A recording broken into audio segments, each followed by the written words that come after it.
There is a city where a single goat allegedly cursed a team for 71 years, where one man won 6 championships and changed basketball forever, and where a baseball scandal a century ago still echoes today. Chicago does not just have sports teams. Chicago has sports religions. Over the next several episodes, we are going to tell every one of their stories. But first, you need to see the whole board. Start with baseball, because in Chicago, it started with baseball. The Cubs were born in 1870 and became a charter member of the National League in 1876, making them one of the oldest professional sports franchises in America. They won back-to-back World Series in 1907 and 1908, and then did not win another one for 108 years. It was the longest championship drought in American sports history. That drought finally ended at last in 2016. On the other side of town, the White Sox arrived in 1900. They became charter members of the American League in 1901. The Southsiders won it all in 1906 and 1917.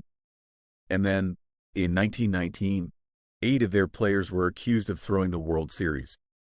This was the Black Sox scandal, the darkest chapter in baseball history. The franchise would not win another championship until 2005, an 88-year wait of its own. 2 baseball teams, 2 sides of the city, 196 combined years of waiting. That is not fandom. That is faith. Then came football. In 1920, a company team from downstate Decatur joined a brand new league. That league would eventually become the NFL. A year later, they moved to Chicago, and in 1922, they took the name the Bears. George Halas, Papa Bear, built the franchise. He helped build the entire league from the ground up.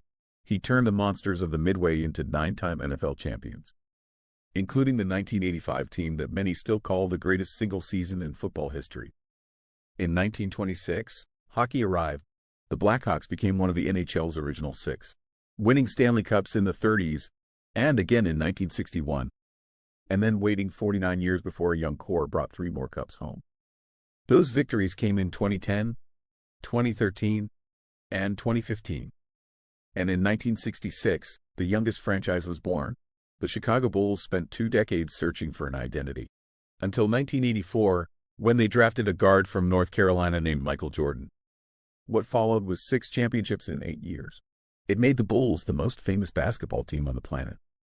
And it made Chicago a global city in a way no skyline ever could. 5 franchises, a GOAT, a scandal, and 2 near-century waits.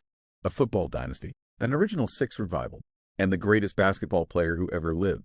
Every one of these stories is tangled up with the story of Chicago itself. It is a story of its neighborhoods, its divides, its pride, and its heartbreaks. Over the next several episodes, we are going inside each one. We will look at the GOAT and the Billy curse. We will examine the Black Sox. We will revisit Papa Bear and the '85 Shuffle. We will explore the dynasty at the old Chicago Stadium. And we will relive the night the lights went out on the Jordan era. This is the Chicago Cipher. Every city has a story most people never get to hear. We are telling Chicago's story. If you want to keep walking these streets with us, subscribe to the Chicago Cipher. And we will see you in the next one.